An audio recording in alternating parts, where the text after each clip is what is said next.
Jackson Blackwood had tracked wounded bears through blizzards, survived 3 tours in Afghanistan's most hostile territories, and pulled teammates from burning vehicles with bullets still flying overhead.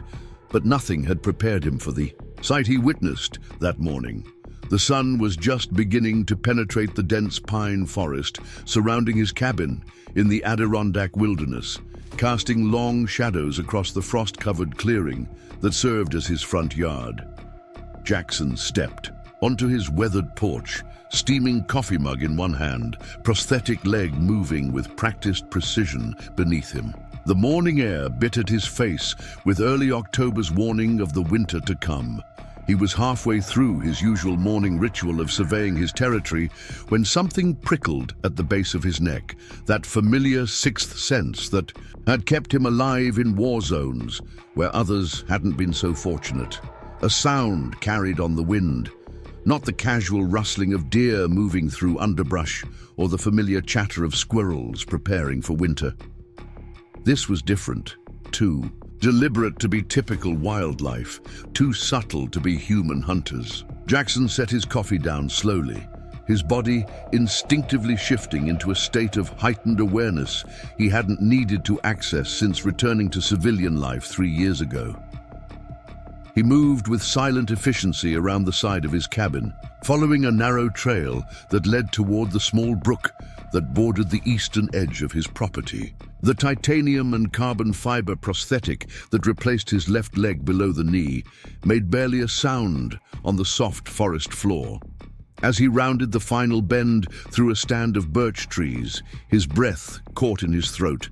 There, standing in a small grassy clearing near the brook, was a child, a little girl no more than 7 or 8 years old. She wore a red jacket that stood out against the muted greens and browns of the forest like a splash of blood. Her dark hair hung in 2 neat braids, and she stood completely motionless, as if frozen in place. But it wasn't the unexpected presence of a child miles from any neighboring cabin that caused Jackson's heart to hammer against his ribs. It was the wolves. 10 massive timber wolves formed a perfect circle around the girl. Their silver-gray coats rippled with muscle as they stood, alert and focused, surrounding the small human in their midst. These weren't the occasional lone wolves that sometimes passed through the region. This was a full pack, powerful predators, capable of bringing down moose and deer with terrifying efficiency. Jackson had encountered wolves before during his years living in the wilderness, but never had he seen them behave like this. They weren't attacking. They weren't even snarling or showing signs of aggression. They were simply watching, standing, sentinel around the child as if they were guarding her.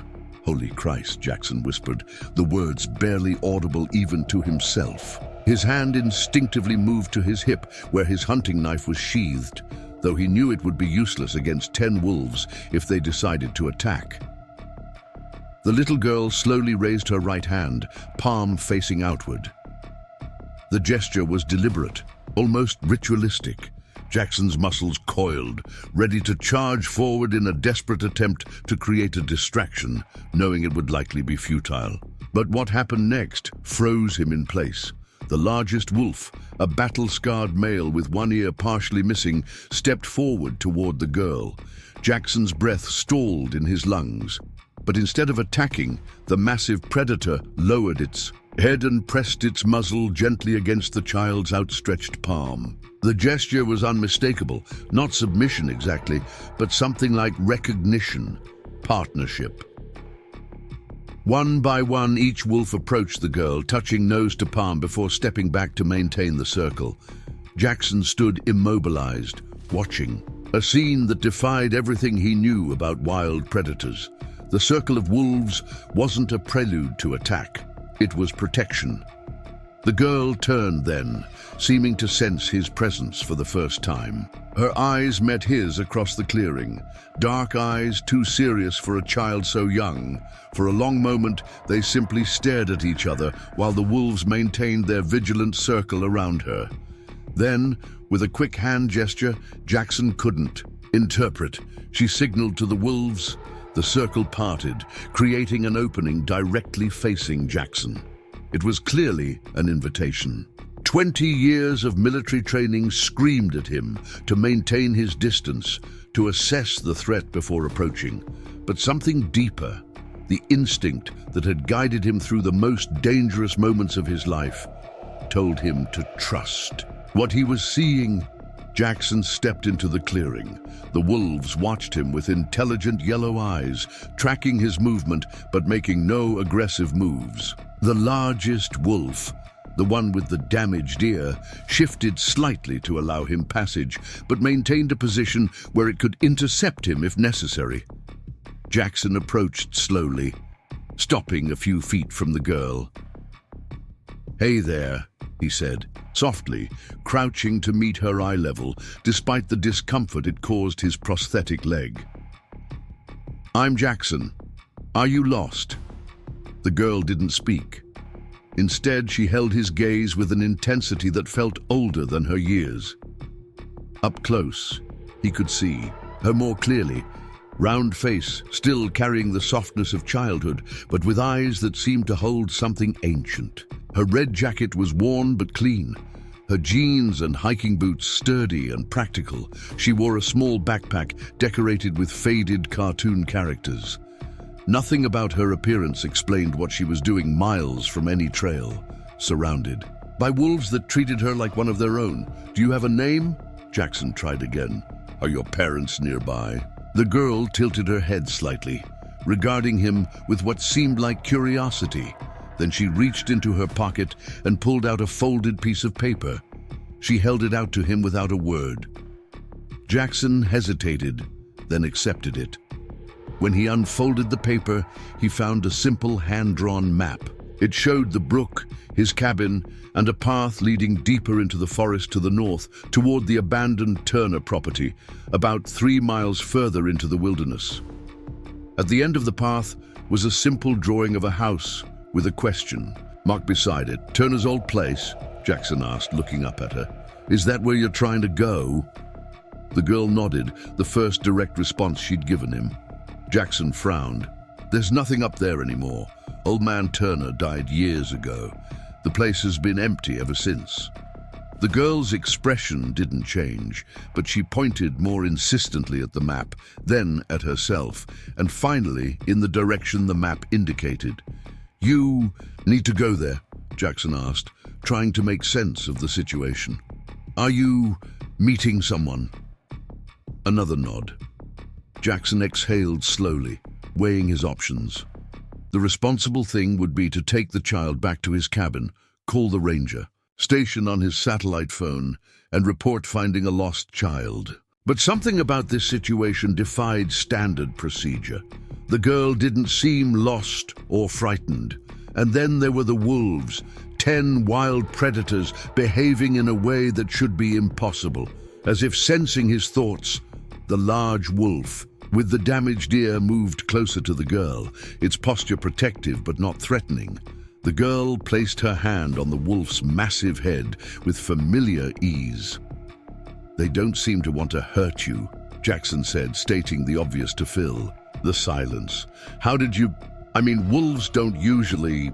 The girl simply stared at him, offering no explanation.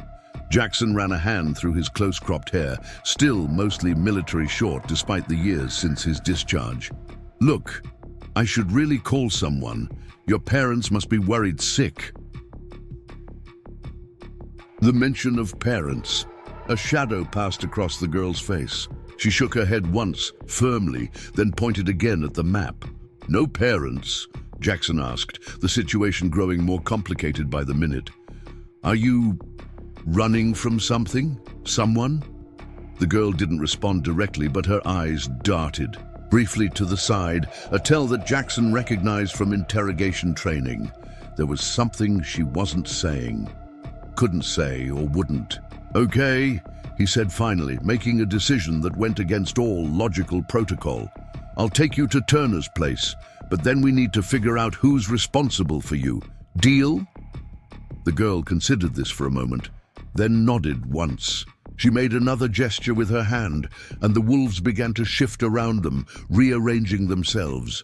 Two moved to the front, taking positions that resembled point scouts. The others spread out in a loose formation around the girl. "They're coming with us?" Jackson asked, unable to keep the disbelief from his voice. The girl nodded again, more emphatically this time. Jackson exhaled slowly. "All right then, I guess I've got a wolf escort." He gestured toward the path they would need to take. "It's about 3 miles through some rough country. Can you handle that?"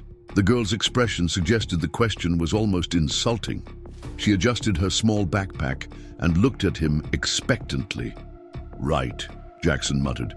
"You trek through the wilderness with a wolf pack, but I'm worried about a 3-mile hike." He turned and began walking toward the trail that would take them north, automatically falling into the measured pace that had carried him across Afghanistan's mountains. The girl fell into step beside him, moving with surprising agility for a child her age. The wolves reorganized themselves around them, 2 ahead, 2 behind, the others flanking their sides at various distances. It was, Jackson realized with a soldier's appreciation, a textbook security formation. As they walked, Jackson tried again to draw the girl into conversation. "So you got a name you can share?" The girl kept walking for several paces, and Jackson had almost given up on getting an answer when she finally spoke, her voice soft but clear. "Willow." "Willow," Jackson repeated. "That's a nice name. I'm Jackson Blackwood." Willow nodded but offered nothing more. "Those are some unusual friends you've got," Jackson said, gesturing toward the nearest wolf, a sleek female with unusual amber eyes. Willow glanced at the wolf with what might have been affection.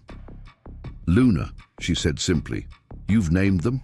Jackson asked, surprised to get even this much information. "They had names before me," Willow replied cryptically. They walked in silence for a while after that, the wolves moving easily through the forest alongside them. Jackson found himself watching their behavior with professional interest. They operated with coordinated precision.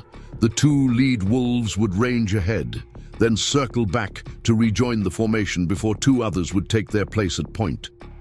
They were constantly scanning, ears swiveling to track sounds, noses testing the air. It reminded him of his Special Forces team on patrol. "How long have you been out here?" Jackson asked as they crossed the brook using a fallen log as a natural bridge. Willow considered the question. 3 nights, she finally answered. Jackson frowned. 3 nights in the wilderness alone. "Not alone," Willow said, glancing meaningfully at the wolves. "Right," Jackson said. "Of course." As they continued deeper into the forest, Jackson became aware of something odd. Despite the presence of 10 large predators moving through the woods, alongside them, the forest wasn't reacting the way it should. Normally, wolves moving through territory would trigger warning calls from birds, send squirrels scurrying for higher branches, silence the smaller creatures that didn't want to become prey. But the forest around them remained relatively normal. Birds still called, squirrels still chattered in the canopy above. It was as if the rest of the forest didn't perceive the wolves as a threat. Or perhaps more strangely, as if the wolves weren't hunting. Every wolf pack Jackson had ever heard of was constantly on the lookout for prey, always hunting or resting between hunts. But these wolves seemed wholly focused on Willow, as if they'd temporarily suspended their nature as predators to serve some other purpose. About halfway to their destination, they paused at a small stream to rest. Jackson took a folding cup from his pocket and offered Willow some water, which she accepted with a nod of thanks. The wolves dispersed slightly, some drinking from the stream, others taking up sentry positions on higher ground. "You know," Jackson said casually, "most people go their whole lives without seeing a wolf up close. Wolf packs usually avoid humans completely." Willow was watching Luna drink from the stream. "They know I'm not a threat," she said. "It's more than that, though, isn't it?" Jackson pressed gently. "They're protecting you. Wolves don't do that for humans." Willow turned those 2 old eyes on him again. "Some do," she said simply. Before Jackson could ask what she meant, the large male wolf with the damaged ear suddenly raised its head, ears forward, body tense with alertness. Within seconds, the entire pack had shifted posture, focused on something Jackson couldn't yet perceive. "What is it?" he asked, automatically reaching for his knife again. "People," Willow said, her voice dropping to a whisper. "Coming this way." Jackson listened intently and soon caught what the wolves had already detected. The sound of human voices, still distant but approaching along one of the marked hiking trails that crisscrossed this part of the forest. Rangers, perhaps, or hikers. Willow's face showed the first real emotion he'd seen: alarm. She looked at the wolves, then at Jackson, clearly conflicted. "You don't want to be seen," Jackson guessed. It wasn't a question. Willow shook her head, eyes pleading. Jackson made a quick decision. "There's an old hunting blind about 200 yards that way," he said, pointing west, away from the approaching voices. "It's well hidden. We can wait there until they pass." Relief flooded Willow's face. She made a quick gesture to the wolves, and they immediately began to move in the direction Jackson had indicated, somehow understanding exactly what was needed. Jackson marveled at their intelligence and the precision of their response to the girl's silent commands. The hunting blind was exactly where Jackson remembered, a simple structure of weathered wood and camouflage fabric built against the base of a large rock formation. It was designed to be nearly invisible from more than a few yards away. Jackson held the canvas flap open and Willow ducked inside. The wolves didn't follow, but spread out in the surrounding forest, effectively vanishing among the trees and undergrowth despite their size. Inside the blind, Jackson and Willow sat side by side on a narrow wooden bench. Through small viewing slits, they could see portions of the forest outside without being seen. Jackson watched with professional appreciation as the wolves positioned themselves strategically, some high, some low, all perfectly concealed while maintaining sightlines to potential approaches. "You communicate with them somehow," Jackson said quietly. "Those hand gestures, they understand what you want them to do." Willow nodded, keeping her eyes on the small viewing window. "We understand each other," she corrected. "How long have you been able to do this?" Jackson asked. Willow was silent for so long that Jackson thought she might not answer. Finally, she spoke in a voice barely above a whisper. "Since the accident," Jackson waited, sensing there was more but not wanting to push too hard. The voices outside grew closer. 2 men, from the sound of it, following the marked trail about 100 yards to their east. "What accident, Willow?" he finally asked, when it became clear she wasn't going to continue unprompted. Willow's fingers twisted in the fabric of her red jacket. "The car accident, last winter. My parents..." She trailed off, the sentence hanging unfinished in the dim light of the hunting blind. "I'm sorry," Jackson said softly, understanding flowing through him. He knew loss intimately, had seen too much of it in Afghanistan, had carried the weight of it home with him. "After the hospital, they sent me to live with my uncle," Willow continued, her voice steady despite the difficult subject. "He's my guardian now." Something in her tone made Jackson's instincts prickle. "And is your uncle a good guardian?" he asked carefully. Willow's eyes remained fixed on the viewing slit. "He doesn't like animals," she said, instead of answering directly. "He says they're dirty, dangerous. He especially hates wolves." Outside, the voices of the hikers were moving past them now, their casual conversation about trail conditions and weather forecasts carrying clearly in the quiet forest. "Did you run away from your uncle, Willow?" Jackson asked quietly. Willow nodded once, a small, tight movement. "He found out about them, about me visiting them. He said he was going to call people to hunt them down." The journey to the Turner property was unlike anything Jackson had experienced, even in his years of special operations. The wolves moved through the forest with an almost supernatural awareness, adjusting their formation based on the terrain and unseen factors Jackson could only guess at. Occasionally, one would disappear into the underbrush, only to reappear minutes later from an unexpected direction. They were clearly scouting, reporting back to the pack in ways Jackson couldn't perceive. "Your uncle," Jackson said carefully as they navigated a steep section of trail, "does he know where you are?" Willow's steps didn't falter, but her shoulders tensed. "He thinks I'm at school." "And when you don't come home?" She glanced up at him, those ancient eyes calculating. "He'll be angry." The simplicity of the statement held volumes that made Jackson's jaw clench. He recognized the quiet resignation in her voice, had heard it in the voices of children in war-torn villages. Children who had learned early that adult anger was a force of nature to be weathered, not prevented. "Has he hurt you?" Jackson asked, his voice deliberately neutral, despite the cold anger building inside him. Willow climbed over a fallen log before answering. "Not like you're thinking." She paused. "He says if I don't stop being weird, he'll send me away. To a special school." The large wolf with the damaged ear, Jackson had begun thinking of him as the alpha, moved closer to Willow as she spoke, as if offering support. She absently placed her hand on his massive shoulder. "And these wolves," Jackson gestured toward the pack, "they're the weird part." Willow nodded.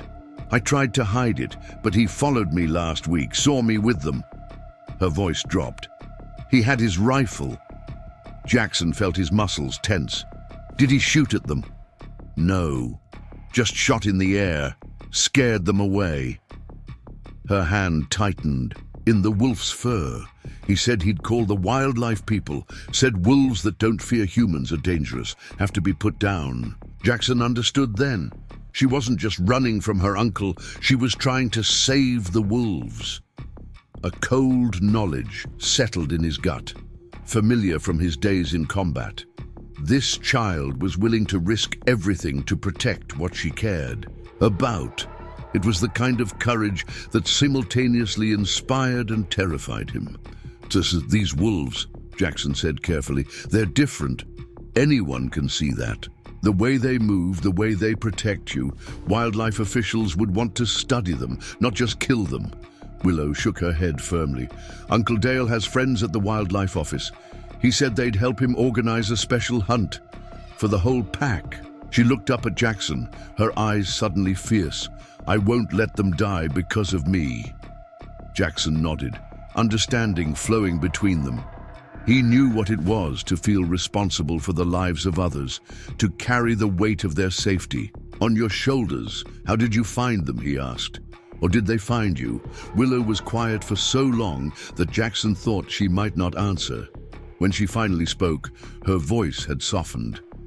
"After the accident, I couldn't sleep. Nightmares. Uncle Dale got mad about me waking him up, so I started going outside at night, just to sit, to breathe." She glanced at the alpha wolf. "One night I saw eyes watching me from the trees. I should have been scared, but I wasn't. They rounded a curve in the trail, and Jackson automatically scanned the area ahead, an ingrained habit from his military days. Two of the wolves had ranged ahead and returned, signaling the all clear in their silent way. "The first one to approach me was Titan," Willow continued, patting the alpha wolf. "He just came and sat beside me, like he knew I was sad." "Titan," Jackson repeated, looking at the battle-scarred wolf with new appreciation. "You named him?" A small smile touched Willow's lips, the first Jackson had seen. "He told me his name." Jackson raised an eyebrow but didn't challenge her. He'd seen too many unexplainable things in his life to dismiss her claim outright. "And the others?" "Luna," she pointed to the elegant female with amber eyes. "Shadow, Frost, Echo, River, Storm, Sage, Ghost, and Ember." Each wolf seemed to acknowledge its name, ears flicking toward Willow as she spoke. "That's quite a pack," Jackson said. "Usually wolf packs have 6 to 8 members. 10 is large." "There were 12, Willow said quietly. "Before." The implication hung in the air between them, before her uncle, before the threats. They walked. In silence for a while after that, the wolves maintaining their protective formation. Jackson found himself studying their behavior more closely. Their coordination was remarkable, more sophisticated than that of many military units he'd served with, and their apparent understanding of human speech and intent was nothing short of extraordinary. As they crossed a shallow stream, a question that had been bothering Jackson finally surfaced. "Willow, how did you know where my cabin was? Your map was pretty accurate." She splashed through the water beside him, seemingly unconcerned with her, now wet boots. "I've been watching you from the ridge." She pointed to a high point visible through the trees. 3 days. Jackson frowned. "Why?" "Titan brought me to watch you, I think." She hesitated. "I think he knew we needed help." "Smart wolf," Jackson muttered, not entirely comfortable with the idea that he'd been observed without his knowledge. His senses must be getting dull in civilian life. "You're not like other people," Willow said suddenly. "You understand being alone, being different." Jackson glanced down at his prosthetic leg, visible now that they were crossing the stream. "Most folks who've been through war end up a little different, one way or another." Willow nodded as if this confirmed something. "That's why they brought me to you. The pack knows things." Before Jackson could ask what she meant, Titan suddenly froze, ears forward, body tense. The other wolves immediately shifted posture, forming a tighter circle around Willow. Jackson instinctively reached for his knife, scanning the forest for threats. "What is it?" he whispered to Willow. She had gone very still, head slightly tilted as if listening to something beyond human hearing. "Someone's at the Turner house," she whispered back. "Waiting." Jackson strained his ears, but could detect nothing beyond the normal sounds of the forest. "How do you know?" "Sage heard them," she said, indicating one of the smaller wolves, a female, with unusually large ears. "She has the best hearing." Jackson considered this. They were still about half a mile from the Turner property. If someone was there, it meant either Willow's uncle had somehow tracked her, or whoever she was meant to meet had arrived early. Either way, caution seemed appropriate. "We should approach carefully," he said. "Let me scout ahead." Willow shook her head. "The wolves will do it. They're better at not being seen." Before Jackson could object, she made a series of subtle hand gestures. Immediately, 3 of the wolves, including Sage, slipped away into the forest, their gray coats blending with the shadows until they were invisible. "They'll circle the house," Willow explained. "Check who's there." Jackson watched with professional appreciation. The wolves were executing a classic reconnaissance pattern, one he'd performed countless times in hostile territory. "Did you teach them that?" "They already knew," Willow said simply. They waited in silence, the remaining wolves positioned strategically. Around them, Jackson found himself unconsciously counting the minutes, calculating distances and movement speeds as he would have done on a mission. After approximately 15 minutes, the 3 scout wolves returned, moving swiftly but without apparent alarm. Willow crouched down, placing a hand on Sage's head. The wolf made no sound Jackson could hear, but Willow nodded as if receiving information. "It's a woman," she reported, "alone, waiting on the porch." Jackson frowned. "A woman? Did Sage happen to mention what she looks like?" Willow closed her eyes briefly, as if consulting some internal information. "Red hair, green jacket, sitting on the steps." Jackson felt a jolt of recognition. "Diana Rodriguez." Willow's eyes widened. "Slightly. You know her?"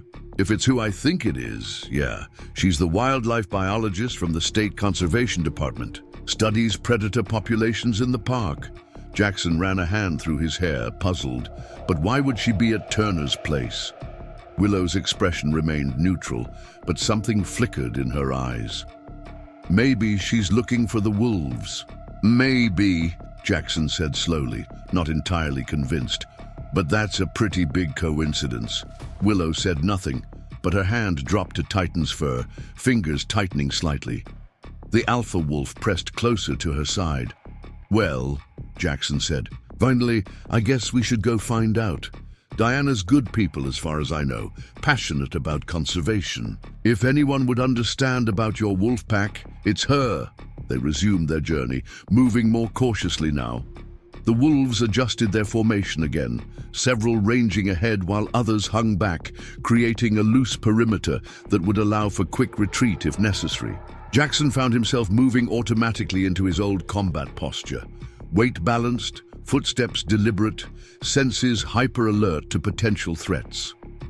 As they approached the edge of the clearing where the Turner property stood, Jackson held, upper hand, signaling Willow to stop. Through the trees, they could see the abandoned cabin, a simple two-story structure with a sagging porch and boarded windows. Time and weather had not been kind to it. And there, sitting on the front steps just as Willow had described, was a woman in a green field jacket, her red hair pulled back in a practical ponytail. That's Diana, Jackson confirmed quietly. But I still don't understand why she's here. Willow's expression had grown more guarded. The wolves had positioned themselves in the underbrush, nearly invisible despite their size, but ready to move if needed. She's alone, Jackson asked, wanting to confirm. Willow nodded, though she still seemed hesitant. The wolves don't sense. Anyone else? Jackson considered their options. Diana Rodriguez was respected in the area for her work protecting endangered species. If anyone would be sympathetic to the unusual situation with the wolves, it should be her. But Willow's uncle apparently had connections at the wildlife office, which complicated matters. I know her, but not well, Jackson admitted. She comes by the cabin sometimes to ask about wolf sightings in the area, always seemed to genuinely care about protecting them. He glanced at Willow. I think we should talk to her, but it's your call. Willow studied the woman on the porch, her young face serious with the weight of the decision. Finally, she nodded once. Titan thinks it's okay, she said, as if that settled the matter. Jackson raised an eyebrow at the wolf's apparent input, but didn't comment. All right then, but let me go first, and let's keep the wolves back for now. No need to start with the most unbelievable part. Willow nodded agreement, then turned to the pack and made a series of hand signals. The wolves melted further back into the forest, though Jackson suspected they wouldn't go far. Together, they stepped out of the tree line and into the clearing. Diana noticed them immediately, standing up with a startled expression that quickly shifted to recognition when she saw Jackson. "Blackwood," she called, her voice carrying across the overgrown yard. "What on earth are you doing all the way out here?" Jackson approached casually, keeping his posture relaxed despite his internal alertness. Willow stayed slightly behind him, watching Diana with cautious eyes. "I could ask you the same thing," Jackson replied as they reached the porch. "Kind of off the beaten path for conservation work, isn't it?" Diana's eyes had shifted to Willow, curiosity evident in her expression. "I'm following up on some unusual sighting reports," she said, her attention still on the child. "And who might this be?" Before Jackson could answer, Willow stepped forward. "I'm Willow," she said, her voice stronger than Jackson had heard it before.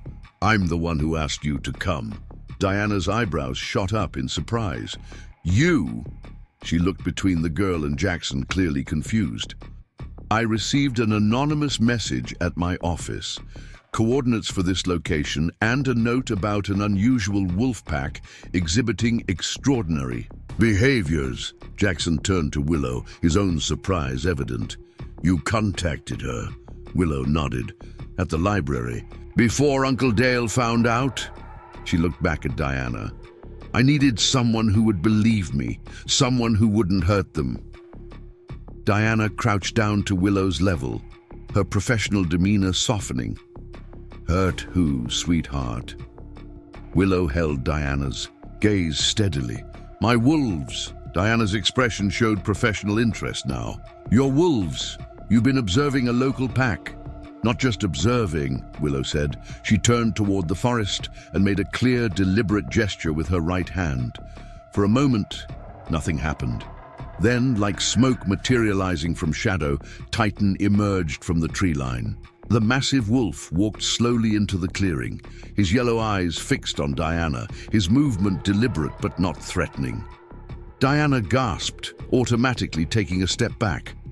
My God, she whispered, her researcher's instincts clearly warring, with basic human caution. That's a timber wolf, full-grown alpha male. His name is Titan, Willow said calmly. She made another gesture, and Luna appeared next, followed by two others. Diana's face showed a mixture of professional excitement and disbelief. This is unprecedented. They're responding to your signals. How long have you been working? With them? 7 months, Willow replied, since the accident. Diana looked at her sharply. Accident? Her parents, Jackson supplied quietly. Car crash last winter. She lives with her uncle now. Understanding flickered in Diana's eyes, followed by sympathy, but her attention was quickly recaptured by the wolves as 3 more emerged from the trees.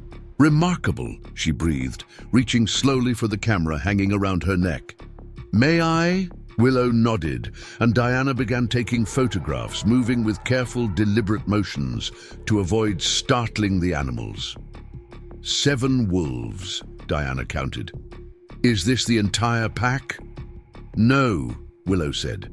She made another gesture, and the final 3. Wolves emerged, completing the circle of 10 that surrounded them at a respectful distance. Diana lowered her camera, her expression one of pure wonder. 10 wolves, a pack this size, this close to human settlement, and they're completely habituated to your presence. She shook her head in amazement. Willow, do you understand how extraordinary this is? I know they're special, Willow said, simply. That's why I need your help. My uncle wants to kill them. Diana's expression hardened. Kill them? Why? He thinks they're dangerous, Jackson explained. Says he's going to organize a special hunt through his contacts at the wildlife office. Diana's jaw set in a firm line. Not on my watch, he's not. She turned back to Willow. Can you show me more? How you communicate with them? Willow nodded, visibly relieved at Diana's response. She stepped forward into the center of the wolf circle and began a series of hand gestures.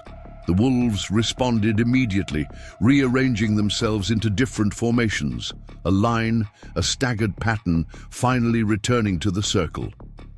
Diana watched open-mouthed, her camera forgotten in her hands. It's like a natural language you've developed with them, she said. But how? Wolf packs take years to form, and they're notoriously wary of humans. Willow glanced at Jackson, then back to Diana. After my parents died, I started having dreams about wolves, really clear dreams. When I woke up, I could feel them, out there in the forest. So I started walking. At night, when Uncle Dale was asleep. She reached down to touch Titan's head as the alpha wolf moved to her side. Titan found me first. Then he brought the others. Diana was scribbling notes now, her scientific mind clearly racing with the implications. And they just accepted you without any prior conditioning. They knew I needed them, Willow said simply, and they needed me. Jackson watched the exchange with a growing sense of hope. Diana clearly saw the scientific significance of Willow's bond with the wolves. If anyone could help protect them from her uncle's threats, it would be a respected wildlife biologist with the authority of the State Conservation Department behind her. Willow, Diana said, setting aside her notebook, what you've discovered here, this level of interspecies communication, this bond, it could revolutionize how we understand wolf behavior and cognition. We need to document this properly, study it.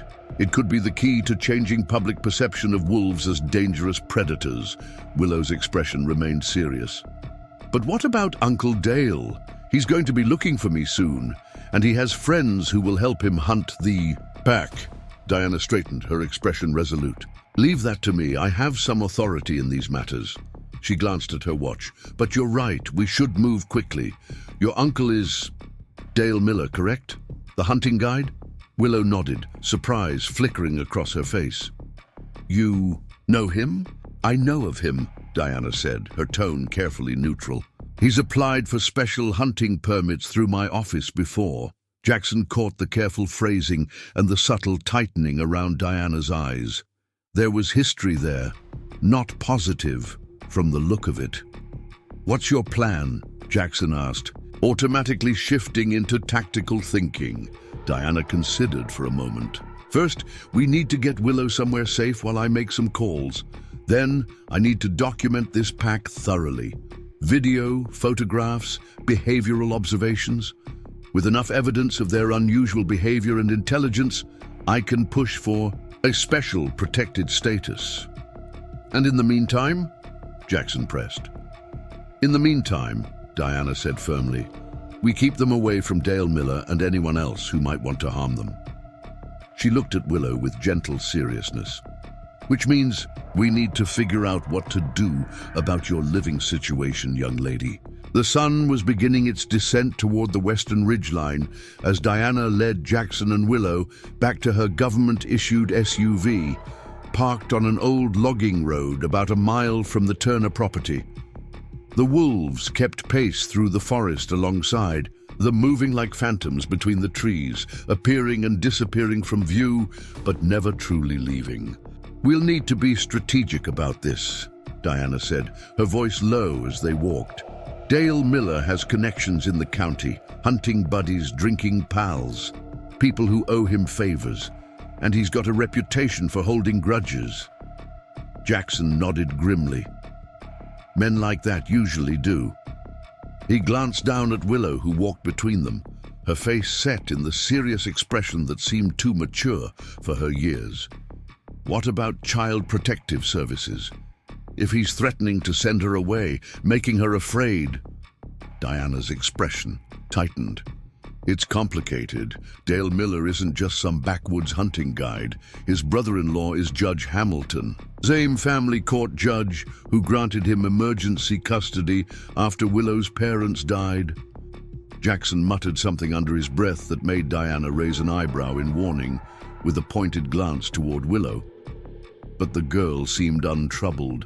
By his language, her attention focused on the wolves moving alongside them.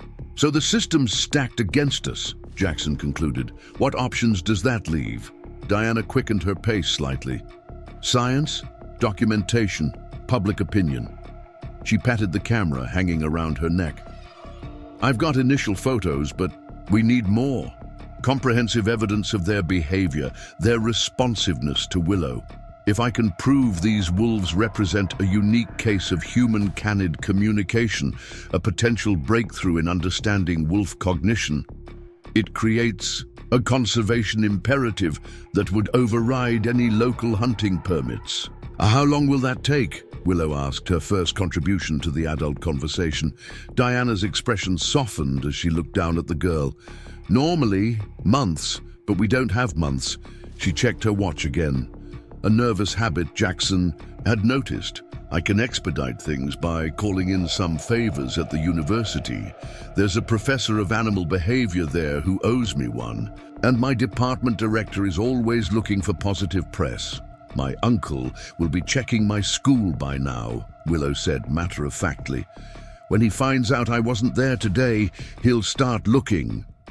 And his first stop will be my cabin, Jackson added, mentally calculating how much time they might have.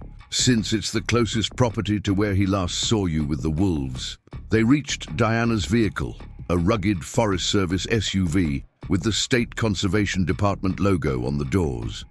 Diana unlocked it and opened the back, revealing equipment cases, sample containers, and various scientific instruments.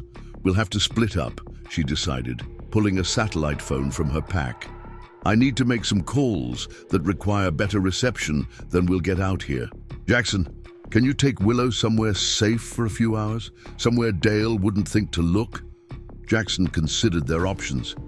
There's an old fire watchtower about 4 miles northwest of my cabin.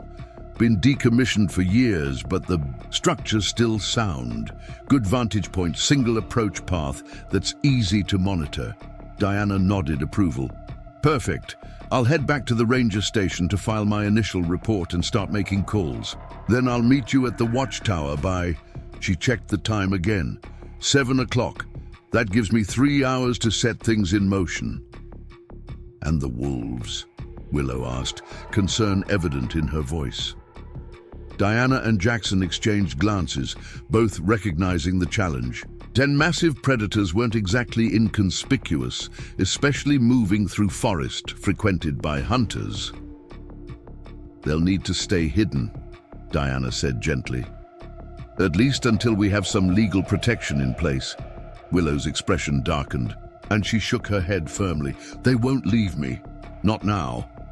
As if to emphasize her point, Titan emerged from the tree line, padding silently to Willow's side.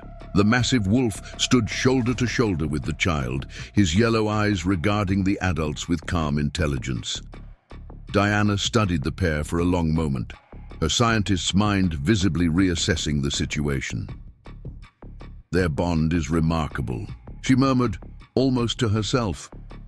Unlike anything I've ever seen documented. She turned to Jackson. The watchtower location still works. It's isolated enough that the wolves can remain with her without risking exposure. Jackson nodded agreement, though his tactical mind was already calculating defensive positions, escape routes, and potential vulnerabilities. The tower offered visibility but limited escape options if Dale brought reinforcements. Diana opened the passenger door of her vehicle. I'll drop you as close to the trail as I can, then head back to make those calls. As they prepared to depart, a distant sound caught Jackson's attention. The distinctive rumble of an ATV engine, still far off but approaching. Willow froze, her eyes widening in alarm. "Uncle Dale," she whispered, instinctively moving closer. To Titan, the other wolves materialized from the forest, forming a protective semicircle behind Willow. Their postures had changed subtly. More alert, more predatory, sensing the child's fear and responding to it. Diana quickly assessed the situation. "Change of plan. You both come with me. We'll drive out to the main road and circle back to the watchtower from the north." Jackson shook his head. "ATVs can move cross-country in these woods. If he catches sight of your vehicle, he'll know something's up. Better if Willow and I disappear into the forest." He looked down at the girl. "The wolves can help us stay hidden, right?" Willow nodded, confidence returning to her expression. "They know every trail and hiding place." Diana didn't look convinced, but the ATV sound was growing marginally louder. "All right, but take this." She handed Jackson her spare satellite phone. "It's already got my number programmed in. Call me when you reach the watchtower." Jackson tucked the phone into his jacket pocket. "Remember, 7 o'clock. If we're not there, I'll find you," Diana interrupted firmly. "And Jackson, don't do anything military. This needs to be handled through proper channels." A grim smile tugged at the corner of Jackson's mouth. "No promises." He turned to Willow. "Ready to move." "Out." The girl nodded, then made a series of hand signals to the wolves. The pack immediately spread out in a formation that Jackson recognized as a classic flanking pattern. 2 wolves in front as scouts, 2 on each side as guards, and 2 bringing up the rear. Titan remained close to Willow. Diana watched the sophisticated maneuver with professional fascination. It's almost like they've been trained for this. "Not trained," Willow corrected quietly. "They understand." Without further discussion, Willow and Jackson slipped back into the dense forest, the wolves moving like shadows around them. Diana stood watching until they disappeared completely, then quickly got into her vehicle and drove away in the opposite direction, hoping to draw any potential pursuit away from their position. As they moved through the forest, Jackson was impressed by Willow's stamina and sure-footedness. Despite her small size, she navigated the rough terrain with confidence, occasionally communicating with the wolves through subtle gestures or simply glances. The pack responded with an awareness that went beyond anything Jackson had observed in military working dogs. "We need to choose a route that won't leave obvious tracks," Jackson suggested as they paused at a small stream. "Your uncle's a hunting. A guide, he'll know how to track." Willow nodded seriously. "The wolves can help with that." She made a quick gesture to Titan, who immediately moved to the front of their small party. The alpha wolf led them into the stream, traveling upstream for nearly a quarter-mile before selecting a rocky bank to exit onto, leaving minimal tracks. "Smart," Jackson commented, genuinely impressed. "Using the water to break the trail."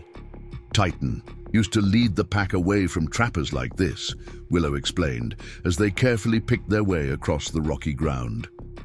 "Before I met them."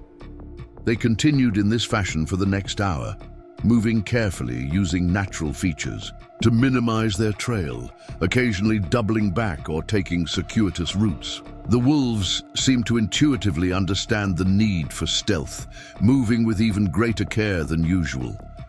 Two of them, the ones Willow had identified as Shadow and Ghost, ranged far behind, occasionally disappearing for long periods before, returning to signal all was clear.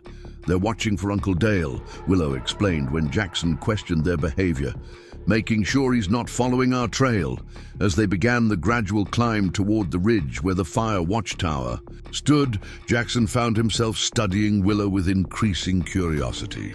Her connection to the wolves went beyond mere animal behavior.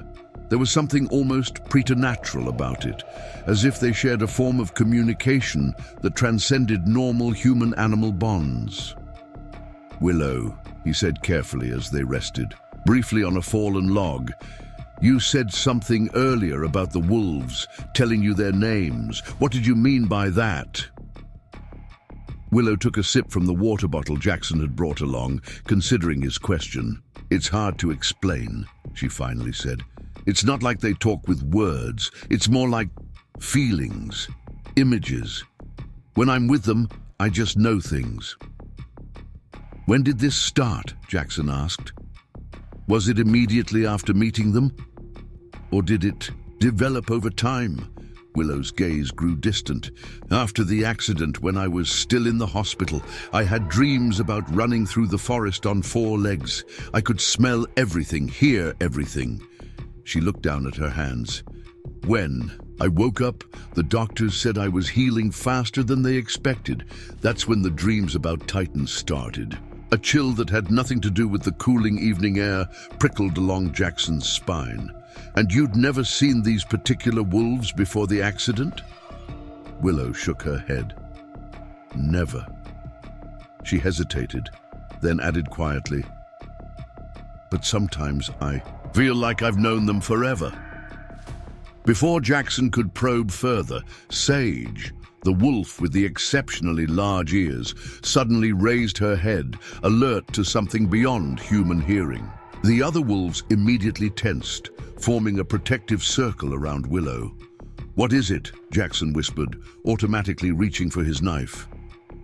Willow closed her eyes, her expression one of intense concentration. "People," she said after a moment. "2 of them, with dogs, coming up from the south." Jackson processed this information quickly. "Hunting dogs or tracking dogs?" "Tracking," Willow replied with certainty. "They're following our scent." Dale Miller had moved faster than they'd anticipated, already organizing a search party with tracking dogs. Jackson quickly assessed their options. The watchtower was still nearly a mile away, up a steep exposed slope.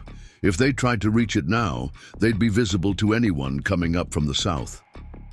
"Change of plan," Jackson decided. "We need to find cover and let them pass, then circle around to approach the tower from the east instead." Willow nodded, immediately turning to the wolves and making a series of quick gestures. The pack responded instantly, changing formation. Two of the wolves, Luna and River, broke away from the group, heading south. "What are they doing?" Jackson asked. "Creating a false trail," Willow explained. "They'll leave a strong scent path heading west, then double back to rejoin us." Jackson raised an eyebrow, impressed by the tactical thinking. "Smart. Where should we take cover in the meantime?" Willow conferred silently with Titan for a moment, then pointed toward a densely wooded ravine to their east. "There's a cave system. Over there. Small entrance but opens up inside. The wolves use it sometimes." They moved quickly toward the ravine, the remaining wolves forming a protective screen around them. As they descended into the steep gully, the forest grew denser, old-growth hemlocks creating a cathedral-like canopy that blocked much of the fading daylight. The temperature dropped noticeably as they reached the bottom of the ravine, where a small stream cut through moss-covered rocks. Titan led them to what appeared to be a solid rock face, partially obscured by thick ferns. But as they drew closer, Jackson could make out a narrow opening, barely wide enough for an adult to squeeze through sideways. Willow went first, slipping through the gap with ease. The wolves followed one by one, their bodies surprisingly flexible for their size. Jackson went last, finding the tight passage uncomfortable but manageable. Inside, the cave opened into a surprisingly large chamber with a high ceiling. Faint light filtered through small fissures in the rock above, providing just enough illumination to see. The floor was dry and relatively flat, covered with a layer of fine sand. Several smaller passages led off from the main chamber, disappearing into darkness. "The wolves found this place their first winter," Willow explained, her voice hushed in the quiet space. "It stays warmer than outside when it snows." Jackson examined their shelter with a soldier's eye. "Defensible, single entrance point, good acoustics. We'll hear anyone approaching." He looked at Willow with new respect. "Your pack chose well." Willow settled onto the sand floor, and several of the wolves arranged themselves around her, their body heat providing warmth in the cool cave. Titan remained near the entrance, alert and watchful. "What will happen when Diana comes back?" Willow asked after a long silence. "If she can't protect the wolves?" Jackson considered his answer carefully. "Diana seems competent, determined. If anyone can navigate the bureaucracy to help your wolves, it's her. But if she can't?" Willow pressed, her young face solemn in the dim light. Jackson sighed, settling against the cave wall opposite her. "Then we'll figure something else out. I won't let anything happen to you or your pack. Promise." Willow studied him with those two old eyes. "Because of your team, the ones you couldn't save." The question hit Jackson like a physical blow. He stared at her, momentarily speechless. He'd never mentioned his past to her. Not the specifics, not the night ambush that had cost him his leg and the lives of 3 men under his command. "How did you know about that?" he asked, his voice rougher than he intended. Willow glanced at Titan, then back to Jackson. "Sometimes, when I touch the wolves, I see things, feel things." She hesitated. "When you first came into the clearing this morning, when you were afraid for me, I saw it. The explosion, the men, you trying to save them." Jackson felt a cold sweat break out along his spine. What she described was impossible, yet the details in her eyes were too specific to be a lucky guess. "That's private," he said tersely, automatic defenses rising. "I'm sorry," Willow said quietly. "I can't always control what I see. The wolves, they connect things, people, memories." She looked down at her hands. "After the accident, the doctors said I had a traumatic brain injury, that sometimes they change people." Jackson took a slow, steadying breath, forcing his defensive anger back down. This child had enough burdens without bearing his reaction to her unusual abilities. "It's okay," he said finally, "just unexpected." Titan suddenly raised his head, ears pivoting toward the cave entrance. The other wolves immediately tensed, rising to their feet in silent alertness. "They're close," Willow whispered, her eyes closed in concentration. "The men with the dogs." "But," she frowned slightly, "the dogs are confused. Luna and River's false trail worked. They're leading them west." Jackson nodded approval. "Good. That should buy us some time." He checked Diana's satellite phone. "It's almost 6. Diana will be heading to the watchtower soon." "We should wait a little longer," Willow suggested, "until the search party is farther away." They sat in tense silence for the next 20 minutes, listening to the faint sounds that occasionally filtered through the cave entrance. Distant, voices calling, the occasional bark of tracking dogs, all gradually moving farther west away from their position.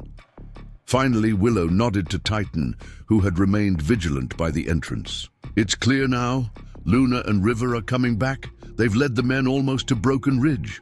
"That's 3 miles from here," Jackson noted, impressed. "Your wolves are remarkable tacticians." A small smile touched Willow's lips. "They've had practice. Hunters have been trying to track them for years." They prepared to leave the cave, gathering themselves for the final push to the watchtower. As Jackson squeezed back through the narrow entrance, he found himself wondering about Willow's revelation. Her apparent ability to perceive his memories through the wolves was disturbing, but it also suggested possibilities he hadn't considered. If her traumatic brain injury had somehow opened connections that normal humans didn't possess, connections that allowed her to communicate with the wolves at a level science couldn't explain, what might that mean for her future? Outside, the forest had grown significantly darker as evening approached. Luna and River rejoined the pack, touching noses with Willow in greeting. Jackson noted with professional appreciation how the wolves automatically resumed their tactical formation without any visible signals from the girl. "We need to move quickly now," Jackson said, checking the satellite phone's GPS function. "The watchtower is about a mile northeast, mostly uphill." He looked at Willow with concern. "It'll be a tough climb. How are you holding up?" Willow straightened, her small shoulders. "I'm okay. The wolves will help if I get tired." As if to demonstrate, Titan moved closer to her side, his massive body offering support. Jackson had seen working dogs assist injured soldiers before, but the alpha wolf's understanding of Willow's needs bordered on uncanny. They began their ascent toward the ridge, moving as quickly as caution would allow. The wolves maintained their protective formation, with Shadow and Ghost once again ranging behind to watch for pursuit. The fading light made the forest terrain more treacherous, but Willow moved with surprising confidence, occasionally placing a hand on Titan's back for balance on the steeper sections. As they climbed, Jackson found his thoughts returning to Diana and her plan. Her scientific approach made sense, but Jackson's military experience had taught him to be skeptical of bureaucratic solutions. If Dale Miller had the local connections Diana described, he might be able to circumvent or delay any protective measures she tried to implement. And if he was the type of man to threaten both his niece and a wolf pack out of anger or pride, he wouldn't simply give up because a wildlife biologist told him to. "Willow," Jackson said as they paused to catch their breath on a small ledge, "how much do you know about your uncle's background? His history?" Willow wiped sweat from her forehead despite the cool evening air. "Not much. He was my mom's brother. They didn't talk much. He only took me in because there was no one else." "And your grandparents?" "All gone," Willow said simply. "It was just Mom and Dad." A shadow passed over her face. "And now just me." Jackson nodded, filing away the information. A man with few family connections beyond Willow, who had taken in an orphaned niece out of obligation rather than affection. It painted a concerning picture, especially combined with the threats to send her away for being weird. They continued their climb in silence for another 20 minutes before reaching a relatively level area just below the final ascent to the ridge. The forest had thinned considerably here, with scattered pines and rock outcroppings replacing the dense woods below. In the distance, they could make out the silhouette of the fire watchtower, a tall, angular structure perched on the highest point of the ridge. "Almost there," Jackson encouraged, noting Willow's increasingly labored breathing. The day's exertions were clearly taking a toll on the child, despite her determination. Titan suddenly froze, his head turning sharply toward the north. The other wolves immediately tensed, forming a tight circle around Willow. Jackson dropped to a crouch, scanning the twilight landscape for threats. "What is it?" he whispered to Willow. She closed her eyes, that now familiar look of concentration crossing her features. "A vehicle," she said after a moment, coming up the old fire road. "On the other side of the ridge." "Diana," Jackson said with relief. "She's early." Willow's eyes snapped open, suddenly alarmed. "No," she said, "not Diana. Men, 3 of them, with rifles." Jackson felt a cold weight settle in his stomach. "Your uncle?" Willow nodded, fear evident in her expression for the first time since he'd met her. "He knows about the watchtower. Someone must have told him that's where we were heading." Jackson's mind raced through their options. They were exposed on this upper slope, clearly visible to anyone at the watchtower with binoculars. The sun had nearly set, but they still had perhaps 15 minutes of usable twilight before full darkness, not enough time to retreat to better cover. "Change of plan," Jackson decided quickly. "We can't risk the watchtower now. We need to circle around to the east, use the ridgeline for cover, and find a way to contact Diana." Willow nodded, turning to the wolves and making several quick gestures. The pack immediately adjusted their formation, with Titan taking the lead toward a narrow game trail that wound around the eastern face of the ridge. As they moved along the trail, Jackson pulled out the satellite phone and dialed Diana's number, keeping his voice low. "Diana, it's Jackson. We've got a problem. Dale and 2 others with rifles are at the watchtower. We're heading east along the ridgeline. We need a new rendezvous point." Diana's voice came through, tense but controlled. "I'm about 10 minutes out. There's an old hunting cabin on the eastern slope, about half a mile from your current position, if you're where I think you are. Stone chimney, metal roof. Can you make it there?" Jackson glanced at Willow, who nodded confidently despite her obvious fatigue. "We'll be there. Be careful on your approach. These guys are armed and looking for trouble." "Understood. And Jackson, I've got good news. My department director is on board. We're classifying the pack as a special research subject. Effective immediately. That gives them temporary protected status. Will that stop Dale if he finds them?" Jackson asked bluntly. Diana's hesitation was answer enough. "It makes any action against them illegal," she said finally.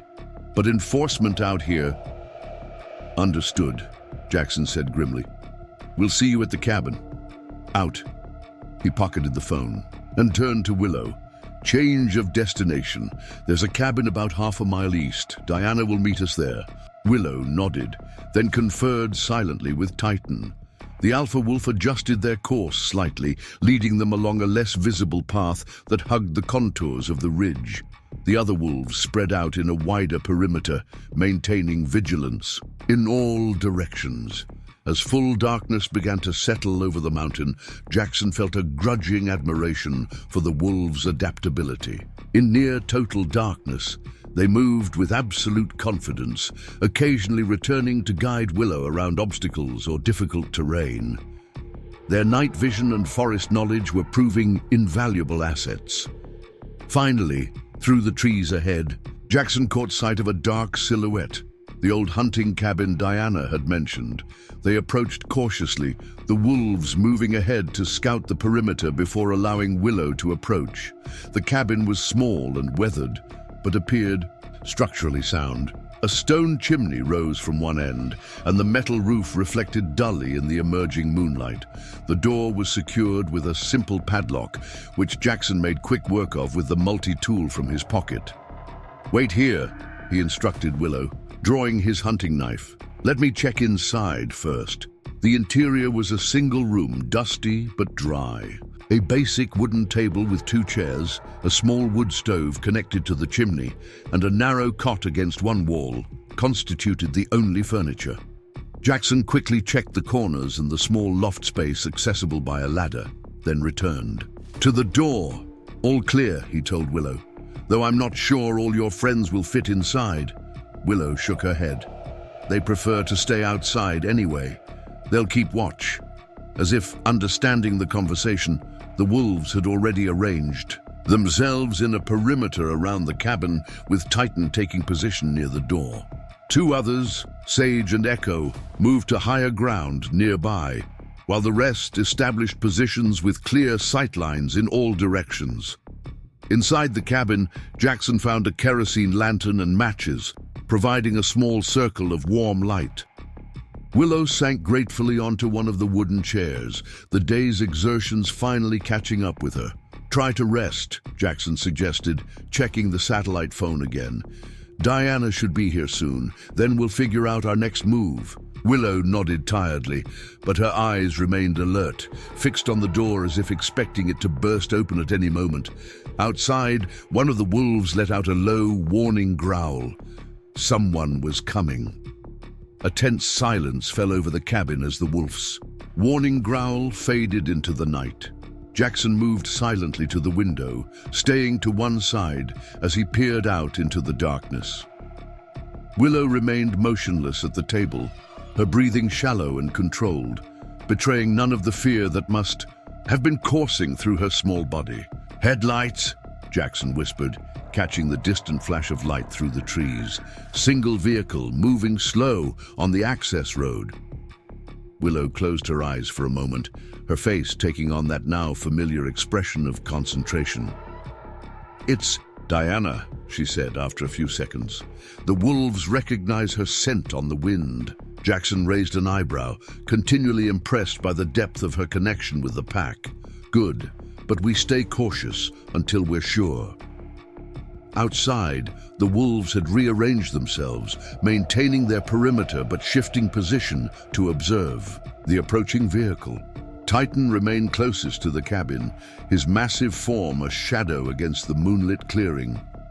The headlights grew brighter as the vehicle approached, then cut off about 50 yards from the cabin. A car door opened and closed quietly, followed by the sound of careful footsteps and a familiar voice calling softly. "Jackson! Willow! It's Diana!" Jackson moved to the cabin door but kept his hand on his knife. "We're here. You alone?" "Yes. No sign of Dale or his friends on my way up, but they can't be far."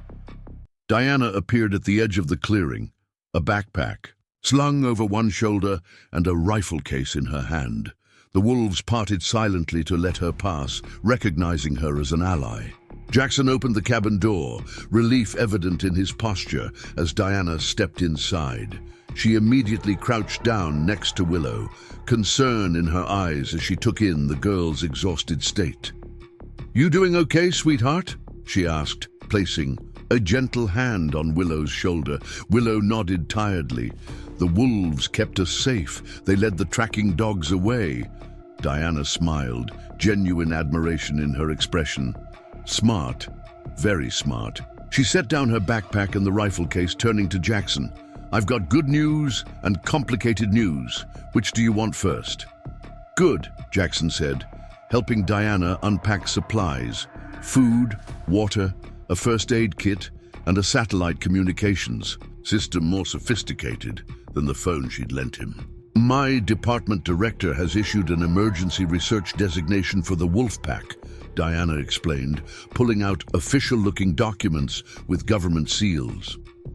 "Effective immediately, they're classified as subjects in a groundbreaking study of interspecies communication.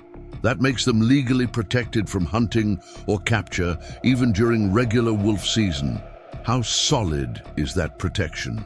Jackson asked, the soldier in him needing to assess the real tactical situation rather than the theoretical one. Diana sighed, moving to the complicated part of her news. "On paper, rock solid. In practice, it depends. The designation has been officially registered with all relevant agencies, including the local sheriff's department, but enforcement out here is challenging, meaning Dale and his buddies could still shoot the wolves and deal with the consequences later, Jackson concluded grimly. Unfortunately, yes, which is why we need to document everything right away, create public awareness. Diana pulled out her camera and a small digital video recorder. Once this story breaks, it'll be harder for anyone to take action against the pack without serious repercussions. Willow had been listening quietly, her exhaustion momentarily forgotten. "What about me?" she asked, her voice small but clear. "Will I have to go back to Uncle Dale?" Diana and Jackson exchanged glances, neither wanting to make promises they couldn't keep. "That's more complicated, sweetie," Diana admitted.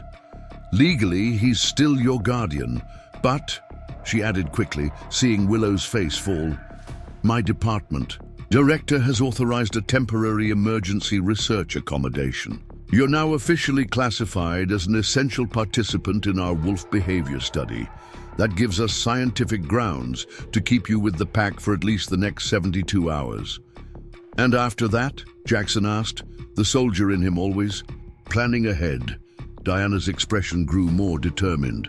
"By then, we'll have enough documentation to argue that separating Willow from the pack would not only damage our research, but potentially traumatize both her and the wolves.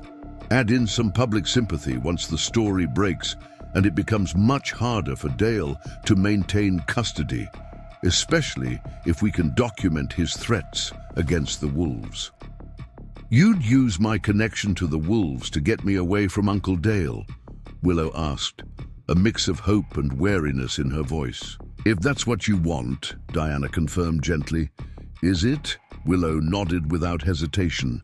"The wolves are my family now. They understand me. Uncle Dale just wants me to be normal." "Nothing wrong with being extraordinary," Jackson said quietly, earning a small smile from the exhausted girl. Diana busied herself setting up the satellite communication system, explaining as she worked. "This will let us maintain contact with my department and upload documentation in real time. I've arranged for a research team from the university to join us tomorrow morning, a behavioral biologist and a child psychologist specializing in human-animal bonds." "What about tonight?" Jackson asked, military instincts still on high alert. "Dale and his friends were at the watchtower. They'll keep searching, especially after dark when the wolves are more active. I've notified the Forest Service and the Sheriff's Department about armed individuals in the conservation area after hours," Diana replied. "They're sending patrols, which should at least complicate Dale's movements." "Unless the sheriff is another of Dale's drinking buddies," Jackson pointed out. Diana smiled grimly. "Fortunately, Sheriff Kaplan is a by-the-book former state trooper who can't stand Dale Miller. Small-town politics do occasionally work in our favor." Outside, one of the wolves, Echo, with her distinctive silver-tipped tail, let out a soft, mournful howl. The sound was immediately answered by Titan, then taken up by the rest of the pack in a haunting chorus that made the hair on Jackson's arms stand up. Willow's head lifted, her fatigue momentarily forgotten, as she listened intently. "They're calling to Luna and River," she explained. "The two who created the false trail. They haven't returned yet." Diana moved to the window, camera ready. "This is extraordinary. They're using vocalization to coordinate at a distance. Are they concerned?" Willow closed her eyes, seeming to listen to something beyond the howls. "Not worried, just checking in, making sure Luna and River are safe." Her eyes opened suddenly, a smile spreading across her tired face. "They're on their way back. They lost the tracking dogs completely." As if confirming her words, two answering howls echoed from the distance. Distinct voices in the wolf chorus, moving closer. "The level of coordination is unprecedented," Diana murmured, filming the interaction. "This goes beyond normal pack behavior." They're exhibiting strategic thinking, division of labor, long-range communication for specific objectives. She turned to Willow with undisguised wonder. And you understand all of it? Willow nodded simply, as if it were the most natural thing in the world. Ever since the accident, it started with feelings, impressions, then got clearer, like learning a new language. The accident, Diana repeated thoughtfully. A traumatic brain injury can sometimes unlock unusual cognitive patterns. There are documented cases of acquired savant syndrome after head trauma. She caught herself, smiling apologetically at Willow. Sorry, the scientist in me gets carried away. It's okay, Willow said. The doctors looked at my brain with lots of machines after the accident. They said things were lighting up that shouldn't be. Jackson, who had been monitoring the perimeter, through the cabin's windows, turned at this. They found physical changes that could be important for documenting your connection to the wolves. Diana nodded, already making notes. Absolutely. If we can get access to those medical records, it strengthens our case tremendously. Not just for protecting the wolves, but for Willow's placement as well. Outside, the howling had stopped, and within minutes, Luna and River appeared at the edge of the clearing. Two sleek shadows moving silently to rejoin the pack. The wolves greeted them with nose touches and soft vocalizations that Jackson now recognized as their form of communication. They led the tracking dogs all the way to Cutter's Ravine, Willow reported, clearly receiving information from the returning wolves. The men had to turn back when it got too steep. They've returned to the watchtower to regroup. That gives us some breathing room, Jackson said, checking his watch. It was just past 8 o'clock. We should try to rest in shifts. Tomorrow will be challenging. Diana nodded agreement. I'll take first watch. I need to upload these initial videos and photos anyway.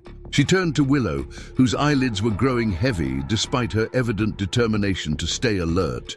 You should sleep, sweetheart. The wolves will warn us if anyone approaches. Willow nodded reluctantly, allowing Jackson to guide her to the guest cabin's single cot. She was asleep almost instantly, her small body finally surrendering to exhaustion. Titan appeared silently at the cabin's door, and Diana let him in without hesitation.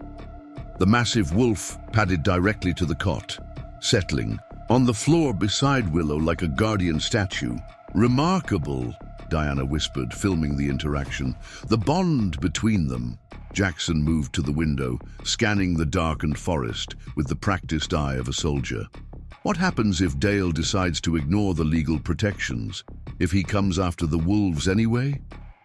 Diana's expression hardened as she joined him at the window. That's why I brought this. She nodded toward the rifle case she'd carried in. Tranquilizer rifle. Non-lethal but effective. If Dale Miller or anyone else threatens this pack, they'll have to go through me first. And me, Jackson added grimly. They maintained their vigil as the night deepened. Diana worked quietly on her satellite uplink, transmitting data and conferring with colleagues in hushed tones. Jackson checked and rechecked the cabin's limited defensive options, arranging furniture to create cover if needed. Outside, the wolves maintained their perimeter, invisible in the darkness, except for occasional flashes of reflected moonlight from their eyes. Around midnight, Luna suddenly raised her head from where she'd been resting near the cabin porch, ears pivoting toward the southwest. The other wolves immediately tensed, rising to their feet in silent alertness. Inside, Titan lifted his massive head, a low rumble building in his chest. Jackson moved instantly to Willow's side, gently shaking her awake. Something's coming, he whispered. The wolves are on alert. Willow blinked away sleep, immediately focused. She placed a hand on Titan's head, closing her eyes in that now familiar gesture of concentration. 2 vehicles, she reported after a moment, coming up from the main road, not Diana's people. Diana quickly shut down her equipment, plunging the cabin into darkness. Could be the research team arriving early, she suggested, though her tone indicated she didn't believe it. Or Dale with reinforcements, Jackson countered, already moving furniture to create defensive positions. Either way, we maintain operational security until we confirm. Willow slipped from the cot, moving to the window with a confidence that belied her age. She made a series of subtle hand gestures toward the wolves outside, who immediately repositioned themselves, melting deeper into the shadows while maintaining their protective perimeter. "I've told them to stay hidden," she explained, voice steady despite the potential danger. "Not to attack unless we're threatened." The distant sound of engines grew louder, then cut off abruptly about a quarter-mile away. Voices carried faintly through the night air, male voices, followed by the metallic sound of equipment being unloaded. At least 4 men, Jackson assessed, his military training automatically cataloging the potential threat. Approaching on foot from here, trying to stay quiet. Diana moved to Willow's side, tranquilizer rifle now assembled and ready. "Remember, they can't legally touch the wolves. We have official protection in place. Paper protections don't stop." "Bullets?" Jackson replied grimly, positioning himself at the window with the clearest view of the likely approach path. Minutes ticked by in tense silence. The wolves had disappeared entirely, though Jackson knew they were still present, watching and waiting. Willow stood calmly between the 2 adults, her young face set in an expression of determined focus. Suddenly, the beam of a powerful flashlight cut through the darkness, sweeping across the clearing in front of the cabin. Male voices grew clearer, rough, angry, emboldened by night and isolation. "I know they're here, Bill. This is the only logical place they'd go." Jackson recognized the voice even before Willow tensed beside him. Dale Miller, the uncle who had threatened to destroy her wolf family. "Cabin looks dark, Dale. Maybe they moved on." This from a second man, sounding less certain. "The GPS tracker on that satellite phone shows it's right here.